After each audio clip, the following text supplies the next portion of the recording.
Welcome to SVR academy. AP హైకోర్టుకి మీరు కొత్తగా ప్రిపేర్ అవుతున్నట్లయితే మీ ప్రిపరేషన్ స్ట్రాటజీ ఎలా ఉంటే మీరు సక్సెస్ అవ్వడానికి ఎక్కువ అవకాశాలు ఉంటాయి అనేది ఈ వీడియోలో కొన్ని ఇంపార్టెంట్ పాయింట్స్ ద్వారా చూద్దామండి. ఇవి మీకు మోటివేషన్కి కానీ లేదా మీ ప్రిపరేషన్ స్ట్రాటజీని మార్చుకోవటానికి కానీ మీరు ఇలా ఫాలో అవుతున్నా లేదా సరిచేసుకోవటానికి కానీ బాగా ఉపయోగపడుతుంది ఈ వీడియో లాస్ట్ వరకు చూడండి. మీకే ఒక వ్యూ వస్తుంది ప్రిపరేషన్ మీద. మోస్ట్ ఇంపార్టెంట్ పాయింట్ ఏంటంటే మీరు ఏ పోస్ట్కి అప్లై చేశారో ఆ పోస్ట్ యొక్క సిలబస్ని పూర్తిగా అర్థం చేసుకోవటం. అక్కడ ఏమి ఇచ్చారు, ముఖ్యంగా మనకి ఎక్కువ పోస్టుల్లో జనరల్ నాలెడ్జ్ అని ఇచ్చారు, జీకే అని ఇచ్చారు ఒక పేపర్, ఇంకొక పార్ట్ ఏంటండి ఇంగ్లీష్ అని ఇచ్చారు. ఇంగ్లీష్ మొత్తం కలిపి ఇక్కడ 40 మార్కులు అని ఇస్తే జీకేలో ఒక 10 సబ్జెక్టులు కలిపి 40 మార్కులకు ఉన్నాయండి. అంటే ఒక్కొక్క సబ్జెక్టు నుంచి మీకు 2-3 మార్కుల కన్నా ఎక్కువ రావు జీకేలో. అది కూడా ఏది చదవాలి ఏది చదవకూడదో కూడా తెలుసుకోవాలి. సపోజ్ ఇప్పుడు జీకేకి తీసుకున్నారనుకోండి, తీసుకుంటే జనరల్ నాలెడ్జ్ తీసుకుంటే దీంట్లో ఎక్కువ మార్క్స్ దేని నుంచి అడుగుతున్నారో కూడా మనం తెలుసుకోవాలి. ఫస్ట్ పాయింట్ కరెంట్ అఫైర్స్, అది ఆంధ్రప్రదేశ్కి సంబంధించి యాజ్ వెల్ యాజ్ ఇండియాకి సంబంధించి అప్రాక్సిమేట్గా 15 మార్క్స్ వస్తున్నాయండి యావరేజ్గా. దీన్ని మనం కాన్సన్ట్రేషన్ చేయాలి. 2022లో ఇన్ని వచ్చాయి, అందుకని మనం ఓన్లీ వీటి మీదే కాన్సన్ట్రేషన్ మాత్రమే చేయకోకుండా ఈసారి ఎలా ఇస్తారో తెలియదు ఎవరికి కూడా.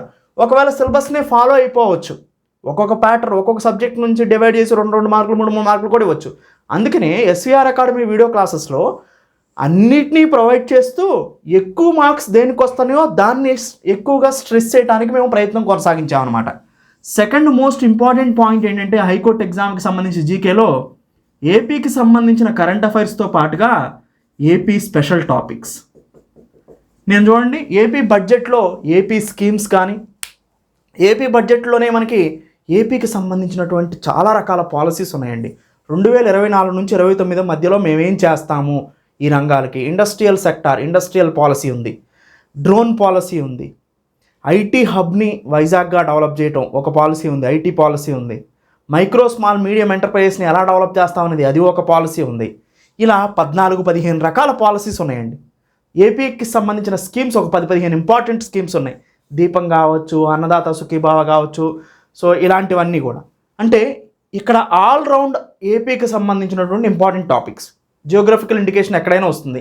ఆంధ్రప్రదేశ్కి సంబంధించి బొబ్బిలి వేనకు కానీ ఇలాంటి వాటికి, తిరుపతి లడ్డుకి కానీ బందర్ లడ్డుకి కానీ జియోగ్రఫికల్ ఇండికేషన్ ఉంది. సో ఇలాంటివి అంటే ఏపీకి సంబంధించిన స్పెషల్ టాపిక్స్ని, ఏపీ బడ్జెట్, ఏపీ ఎకనామిక్ సర్వేని కనుక బాగా చదవగలిగితే ఏపీకి సంబంధించినటువంటి స్పెషల్ టాపిక్స్ కవర్ అవుతాయి. AP current affairs, AP budget, AP survey, ఈ 3 కనుక చదవగలిగి ఇంకా కొన్ని ఇంపార్టెంట్ అక్కడక్కడ ఉన్నటువంటి పాయింట్స్ కనుక మనం తెచ్చుకోగలిగితే ఏపీకి సంబంధించిన స్పెషల్ టాపిక్స్ కవర్ అవుతాయి. అందుకని నేను కరెంట్ అఫైర్స్కి AP current affairs and special topics అని 2 సపరేట్ ఫోల్డర్లు పెట్టడం జరిగిందండి, జీకే కాకోకుండానే. ఎందుకంటే ఇవి 2 అట్మోస్ట్ ఇంపార్టెంట్ అన్నమాట, చాలా ఇంపార్టెంట్. అందుకని వీటిని ప్రత్యేకంగా నేను కవర్ చేస్తున్నాను. సో ఎనీవే, ఇప్పుడు ఈ జీకేకి సంబంధించిన ఇండియన్ హిస్టరీ కానీ, ఎకానమీ కానీ, జియోగ్రఫీ కానీ, పాలిటీ కానీ, అగ్రికల్చర్, ఎన్వైరన్మెంట్ కానీ, పర్సన్స్ కానీ, స్పోర్ట్స్ కానీ ఇవన్నీ కూడా జీకేలో మేము ప్రొవైడ్ చేయడం జరిగింది. అంటే సిలబస్ని అర్థం చేసుకొని ముందు ఏది చదవాలి, తర్వాత ఏం చదవాలి. ఫస్ట్ ఇంగ్లీష్ మన ప్రయారిటీ అండి. ఎందుకంటే ఇంగ్లీష్ ఒక్క సబ్జెక్టే 40 మార్కులు కాబట్టి. అందుకనే యాదగిరి సార్తో 30+ ఇయర్స్ ఎక్స్పీరియన్స్ ఉన్న ఎంతో ఇంగ్లీష్ని చెప్పించడం వల్ల మీకు అడ్వాంటేజ్ అవుతుంది. అందుకని ఆయన క్లాసెస్ని మీకు ప్రొవైడ్ చేయడం జరిగింది. సో ఫస్ట్ మీరు ఎప్పుడు కూడా మీ టైంలో ఉన్న దాంట్లో 60% ఇంగ్లీష్కే కేటాయించాలి. 40కి 35+ మార్క్స్ తెచ్చుకోవాలి. జీకేలో ఒక 30 మార్క్స్ తెచ్చుకున్నా కానీ మీరు క్వాలిఫై అయిపోతారు. అందుకని ఇంగ్లీష్లో కనీసం మీకు 35 మార్క్స్ తెచ్చుకోవాలి. అంటే ఇంగ్లీష్ మీ ప్రయారిటీ 1గా తీసుకోండి, జీకే మీరు ప్రయారిటీ 2గా తీసుకోండి. అలా అని వదిలేయమని కాదు, 2nd ప్రయారిటీగా తీసుకోండి. ఎక్కువ టైం మీకున్న దాంట్లో 60% ఇంగ్లీష్కి, 40% జీకేకి టైం స్పెండ్ చేయాలి. జీకేలో కూడా చాలా రకాల సబ్జెక్టులు ఉన్నాయి కాబట్టి అలా అనమాట.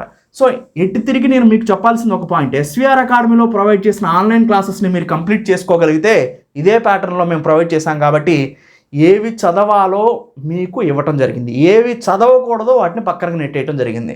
ఏవి చదవాలో ఫ్రంట్ లైన్లో తీసుకురొచ్చాం, ఏవి చదవకూడదో బ్యాక్ లైన్లోకి తీసుకెళ్ళాం. అది మోస్ట్ ఇంపార్టెంట్ పాయింట్. తర్వాత డైలీ స్టడీ ప్లాన్ అనేది మోస్ట్ ఇంపార్టెంట్ అండి. ఎలా చదవాలండి, మీరు ఒక డేని మీకున్న ఎవరైనా కానీ, మీరు ఎంప్లాయీస్ అవనివ్వండి, నార్మల్ పీపుల్ అవనండి, ఎలా అయినా అవ్వండి, డేకి 2 భాగాలు చేయండి. మార్నింగ్ వరకు మీరు ఇంగ్లీష్ ప్రిపేర్ అయ్యారనుకోండి, తర్వాత భోజనం చేసిన తర్వాత జీకే ప్రిపేర్ అవ్వండి.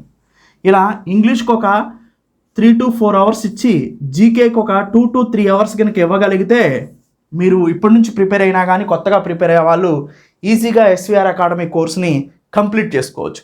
ఎస్వీఆర్ అకాడమీ కోర్స్ని కంప్లీట్ చేస్తే మీరు మిగతా బుక్స్ ఏటిని కూడా చదవాల్సిన అవసరం లేదు. జస్ట్ వీడియో క్లాసులు చదువుతారు.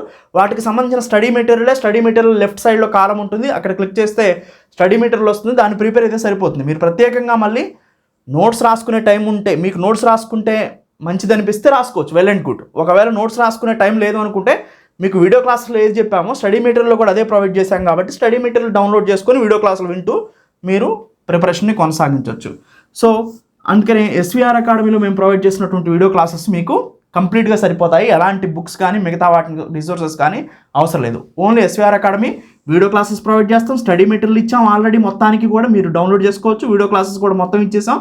అండ్ టెస్ట్స్ కూడా ఆల్రెడీ ఒక టెస్ట్ ఆల్రెడీ మీకు అవైలబుల్గా ఉంది, జస్ట్ శాంపిల్ టెస్ట్.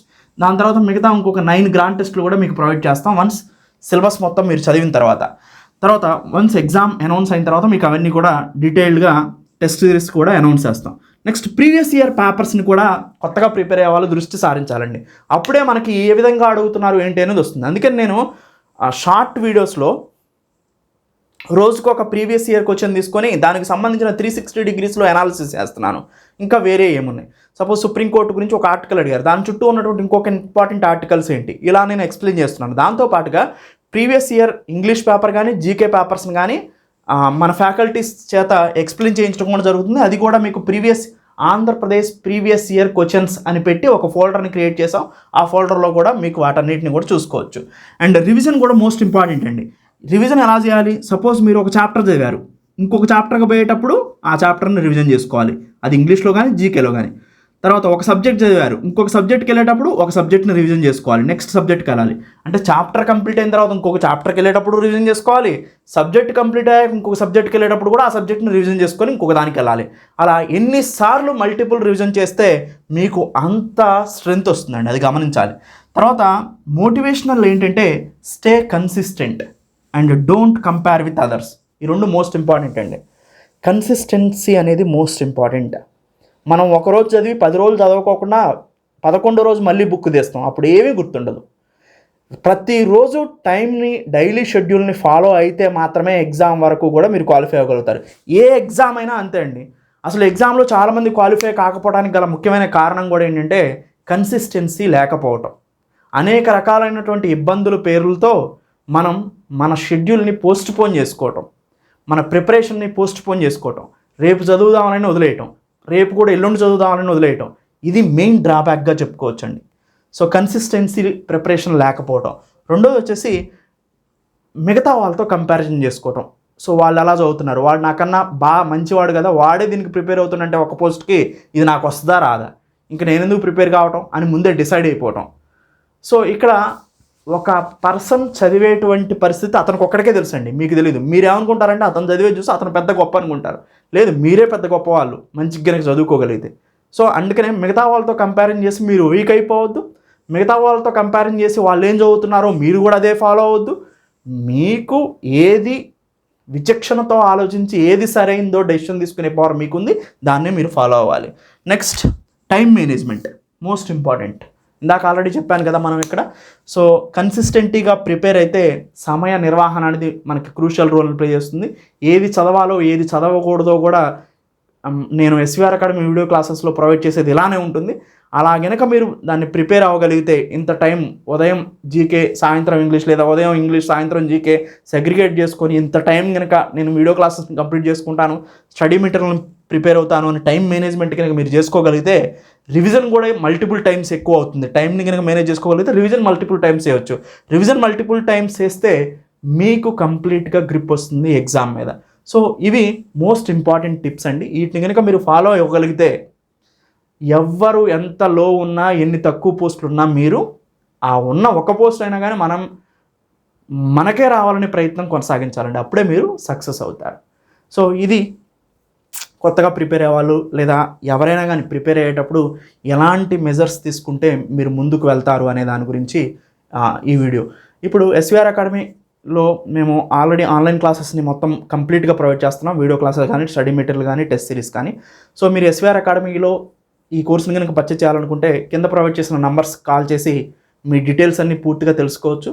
అండ్ కింద నేను ఈ వీడియో కింద డిస్క్రిప్షన్లో మీకు రిజిస్ట్రేషన్ లింక్ ఇస్తాను, అలా రిజిస్టర్ అయ్యి కూడా మీరు పే చేసుకోవచ్చు. లేదా ఆల్రెడీ మీరు రిజిస్టర్ అయ్యి ఉంటే లాగిన్లోకి వెళ్ళి మీరు డాష్బోర్డ్లో నుంచి పర్చేజ్ చేయొచ్చు.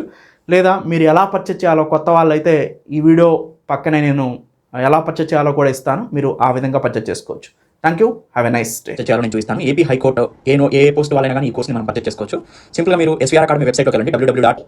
మీరు ఏ డివైస్ అయినా చూసుకోవచ్చు, SVRacademy.in క్లిక్ చేస్తే మీకు SVR academy best online coaching for APSC, TSPSC ఇలా వస్తుంది. So SVR academy best online coaching వస్తుంది, దాన్ని క్లిక్ చేయండి. ఇట్లా మీకు వెబ్సైట్ ఓపెన్ అవుతుందండి.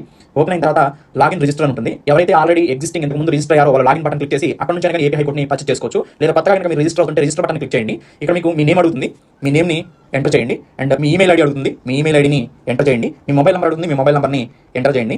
మీ పాస్వర్డ్ అడుగుతుంది, మీరు ఒక పాస్వర్డ్ పెట్టుకోండి. ఏ కోర్స్ సెలెక్ట్ చేయాలో అడుగుతుంది, ఏపీ హైకోర్టు కోర్స్ సెలెక్ట్ చేస్తారు. సబ్మిట్ బటన్ క్లిక్ చేస్తారు.